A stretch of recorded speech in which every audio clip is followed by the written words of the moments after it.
Bhagavad Gita Teacher Certification, Module 2.1, Karma.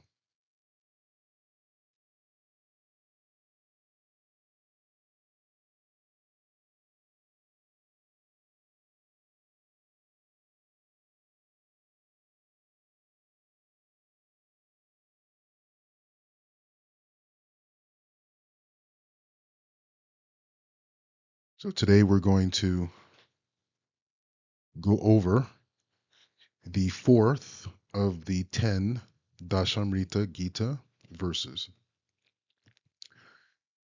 We're going to talk about the third Purushartha, Dharma Artha, Kama. So these next series of verses in Dashamrita Gita are about Kama.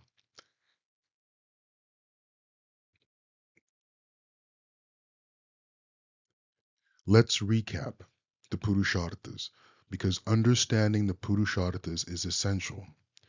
We're going to use the Purusharthas to overlay the knowledge, the content of the Bhagavad Gita. All of the Bhagavad Gita can be overlaid with this understanding, and it brings to light what we're actually reading, looking at, and endeavoring to understand in the Gita.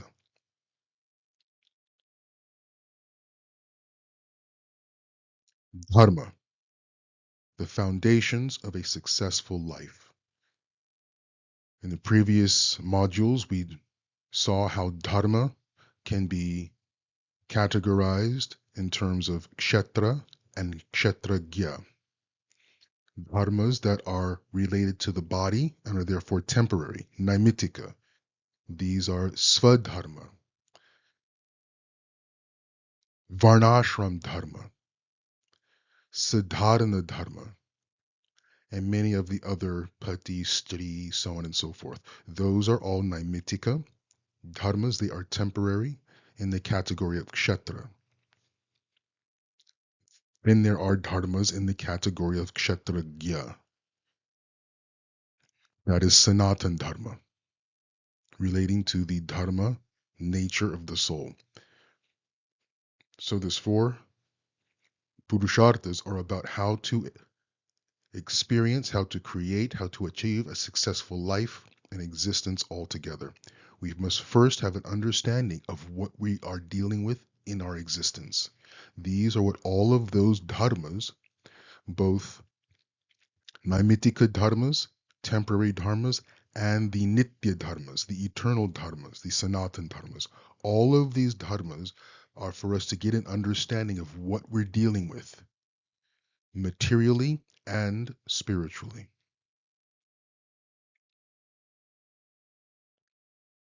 Artha, the means of achieving a successful life. This is really on the kshetra level, the material level, how to keep the body, how to maintain our existence in this material reality. We require financial stability. We have to have a livelihood. These things are essential just for maintaining our life in this material reality.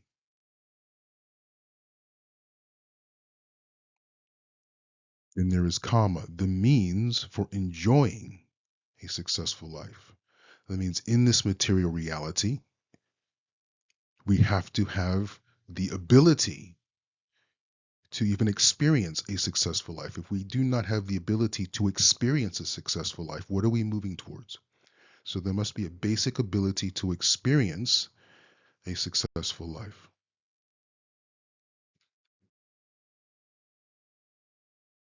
Moksha, the goal of a successful life.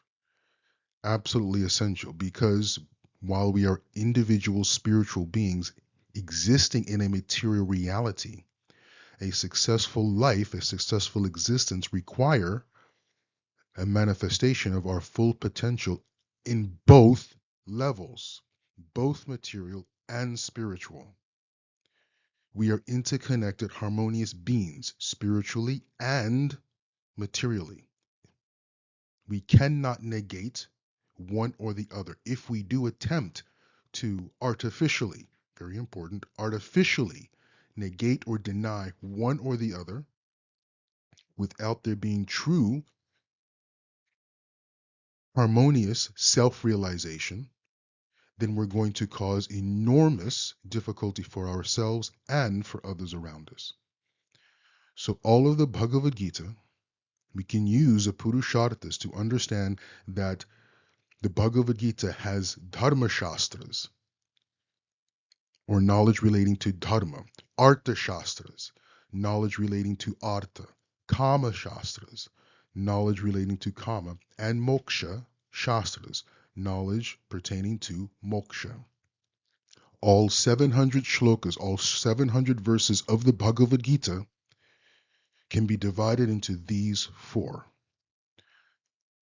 Just an aside, the Bhagavad Gita is primarily, I would say, 50% of the Bhagavad Gita are Dharma Shastras. 40% of Bhagavad Gita are Moksha Shastras. And the remaining 10% could be split between Artha and Kama Shastras. When we look at the Bhagavad Gita in terms of the Purusharthas. These 10 shlokas that you're memorizing, the Dashamrita Gita, are also divided into Dharma Shastra, Artha Shastra, Kama Shastra, and Moksha Shastra. The first verse is a Dharma Shastra verse, right? Shreyan Swadharma Vigunaha. The second two verses are Artha Shastra verses. Now today, the fourth Dashamrita Gita shloka, we're going into Kama Shastra.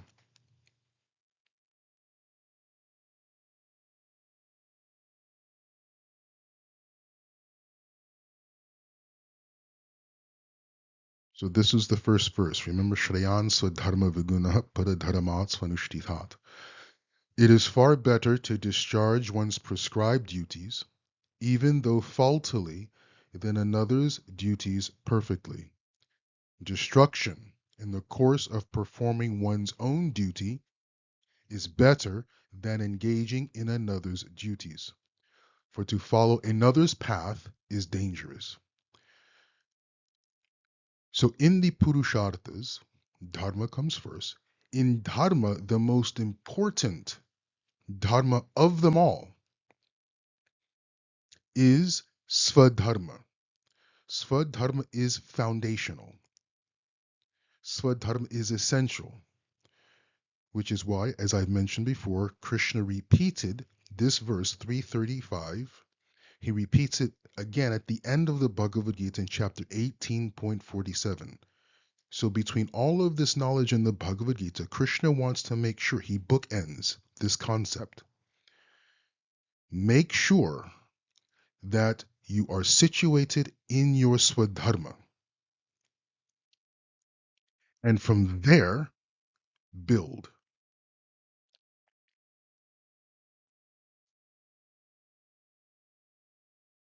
The second Dashamrita Gita verse. Perform your duty, for doing so is better than not working. One cannot even maintain one's physical body without work. This is an Artha Shastra verse. The key word niyatam kuru karmatvam. Niyatam means prescribed duty. This is in relation to svadharma. Krishna is saying, make your occupation, your livelihood, as closely connected to your svadharma as possible. Niyatam kuru karmatvam. Your swadharma, your niyatam dharma, your niyatam activity, the activity that is most suited for you, do that, and from that, have a livelihood. In this day and age is very, very difficult. Oftentimes, our swadharma is disconnected from our livelihood. The closer they are in harmony, the better we are. We know this. I'm not sharing anything new. Mental health difficulties in the world have been on the increase in modern society, and they particularly skyrocketed after the pandemic. Due to many factors, this is one of them. When there's disharmony from our very nature in relation to our livelihood. That disconnect creates a tension that can lead to mental health issues, particularly anxiety and depression. 50% of the world's population will, in some time in their life, experience anxiety or depression. 50%. This is a massive number at some point in their life, in our life. This disconnect between our swadharma, our intrinsic nature, from our livelihood is a contributing factor. Now, this may mean, we cannot always connect or have our livelihood be part of our swadharma. That's okay. As long as we know, understand our swadharma and are able to do it on the side, if you will, as a hobby. But that intrinsic nature that we have must be engaged, not negated, not invalidated. It must be engaged. If it cannot be connected to our livelihood, that's okay. Best if it is, but if it's not, that's okay. But we must be true to our swadharma.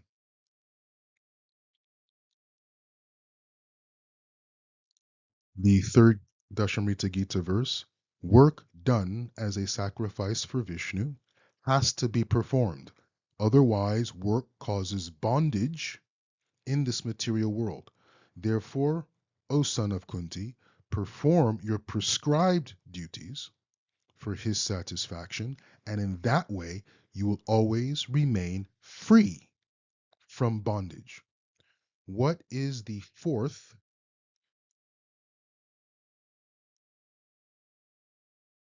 principle, if you will, the fourth item of the Purusharthas? Moksha, freedom.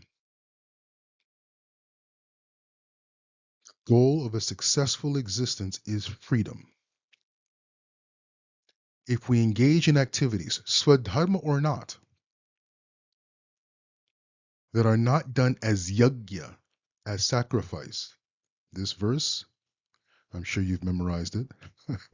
Work done as a sacrifice for Vishnu. The verse is yajnarthat karma nonyatra lokoyam karma bandhana. Parartham karma kaunteya mukta moksha mukta sangha samachara. We have to do our work as yajna, sacrifice. The way we do our work as yajna is by making sure the work that we do, the livelihood, the work that we do, our occupation, is conducive to moksha. That is how we make our work, our livelihood, yajna. Is our livelihood conducive to moksha? In the previous verse, the previous video, we talked about the two types of moksha. So you know what moksha is. Jivan mukti, videha mukti. Does our livelihood impel us, facilitates our development moving towards moksha, freedom? If our livelihood does not, then we have to focus on changing livelihood if necessary. Otherwise, it's going to lead to bondage. Or making sure our livelihood becomes yajna. And oftentimes, a change of occupation is not always entirely necessary. If you are studying the Bhagavad Gita, more likely than not, just by the fact that you're studying the Bhagavad Gita, your livelihood is not an obstacle to moksha. You simply would not be reading the Bhagavad Gita and living a lifestyle that is contrary to moksha. The two, they're incongruous. They don't quite go together. But even so, more often than not, you do not have to drastically change the field that you're in. It's mostly a change of consciousness. This is the question Arjuna had. Arjuna thought going to war was somehow an obstacle to him achieving moksha. And he put this question to Krishna twice in the Bhagavad Gita, at the beginning of the third chapter and the fifth chapter. We'll come back to this. Very important point. So these are the first three verses of the 10. The first one is a Dharma Shastra. These two are Artha Shastra.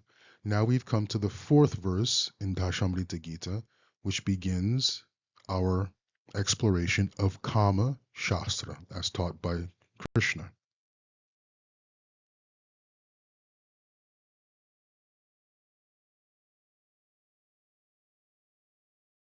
This is the verse of the week to be memorized.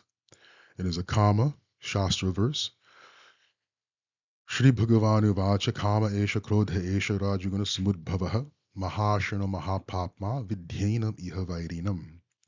The Supreme Personality of Godhead said, it is lust, Kama, only, Arjuna, which is born of contact with the material mode of passion and later transformed into wrath, and which is the all-devouring, sinful enemy of this world. This is an answer to a question Arjuna had. Arjuna's question was, my dear Krishna, why is it that we engage in activities we know to be counter to the goal of moksha? And we engage in such detrimental activities knowing they are counter to our goal of moksha, but we engage in them anyway as if by force. Why is that, Krishna? And this is the answer Krishna gives, because of kama. It is kama that does this.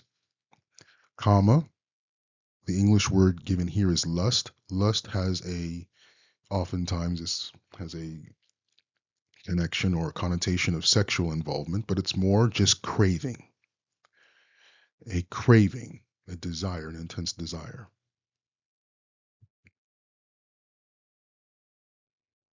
Supreme Personality of Godhead said it is kama only, Arjuna, which is born of contact with the material mode of passion and later transformed into wrath, and which is the all devouring sinful enemy of this world. So there are a number of points and terminologies and concepts we have to learn. First, Jivatma. You've heard this before, right? Jivatma, Paramatma, Kshatragya. Jivatma, the individual spirit soul. The individual spirit soul is Sat, eternal, Chit, aware, sentient, and Ananda, blissful. The Jivatma, you and I, our spirit beings, our spirit nature, is constitutionally made up of these three ingredients, if you will, or have these three attributes: eternal, sentient, and blissful.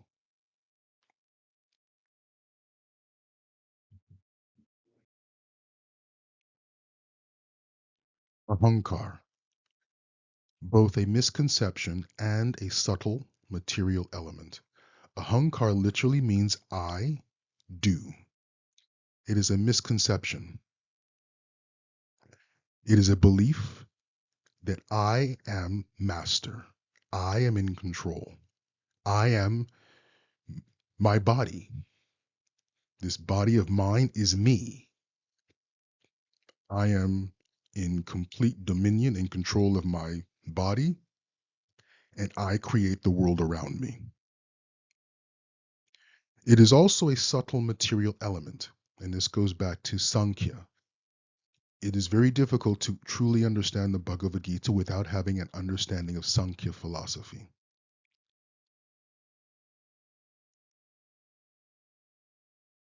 In Sankhya philosophy, the ahankar is a material element. It is what is required for the jiva to interact with material nature, with prakriti, with the material world. Jiva is a spirit being. Think of a Car has an engine. The engine is the energy that gets the car to move. But between the engine and the wheels of the car, there's a transmission. If the transmission is broken, the energy, the power from the engine, cannot be utilized by the wheels. There's no connection. If the transmission is faulty, if the transmission is skipping gears, if it is has a mind of its own, then the power of the engine is not going to be effectively transmitted to the wheels. Similarly, the soul, the jivatma, we are sentient, we are living, matter is not. Our energy to interact with material nature, with prakriti, must go through ahankar. It is ahankar that is the transmission that we use in order to animate prakriti, animate and exist in a world of matter. So it is both a material element itself, a transmission, but it's also is an idea. I am this body. I am not spirit. I am this body that I can feel, tangibly discern, and so on. This is ahankar.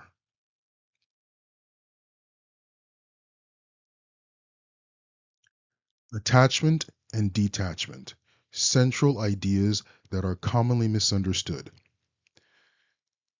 You can have a billionaire, two billionaires, private jets, 30 cars, walking around with gold chains, big houses. One of them is attached and one of them is detached. You cannot tell from external circumstances. Similarly, you can have two Babajis, two yogis living in the Himalayas. They each have in their possession only a pair of underwear and a walking stick. That's all they have. They live under a tree. One of them is completely detached, and one of them is completely attached. The external situation is not an accurate understanding of a person's attachment or detachment. Has nothing to do with a person's external circumstances as to whether or not they are attached or detached. Let's get into this. The erroneous belief that the source of ananda, happiness, is external. This is the definition of an attachment. An attachment is nothing more than an erroneous belief, a misconception, an idea. It's wrong, it's incorrect. We are Sat Chit Ananda, the Jivatma. Our very nature is Ananda. So an attachment is this erroneous belief that it is external in nature. The realization that we, the Jivatma, is Ananda, Ananda Mayobhyasat, that is detachment. The realization, it is Atma Gyan. Atma Gyan, Atma the soul, Gyan knowledge. It is self-realization. Detachment is self-realization. Detachment is the realization that we are Ananda. This phrase, Ananda Mayo Bhyasad, is found in Vedanta Sutra, one of the first verses of Vedanta Sutra. The first thing we have to come to realize is Ananda Mayo Bhyasad. We are, the very nature of our being is one of blissful happiness. This is the 12th verse in the Vedanta Sutra, a foundational, a very beginning concept in our spiritual development.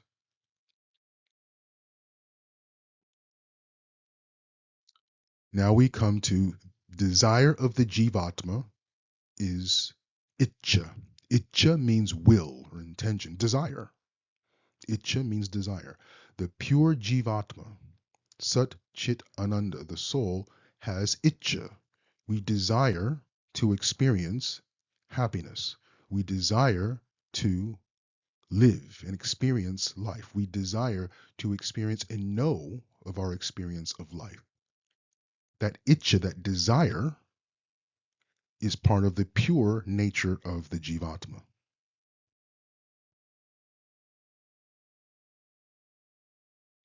Desire of the jivatma plus ahankar equals kama.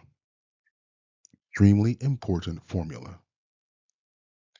We have will, the jivatma has will, but when it is covered and confused and conditioned by ahankar, that same itcha becomes kama, craving.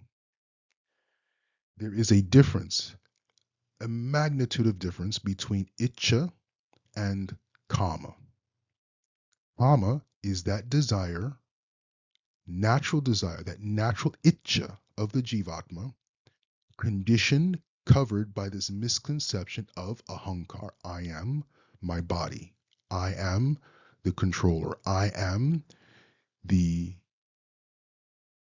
master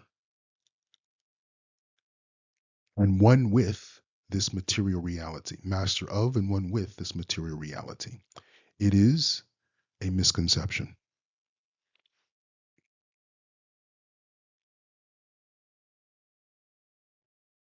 This is the devolution of our existence.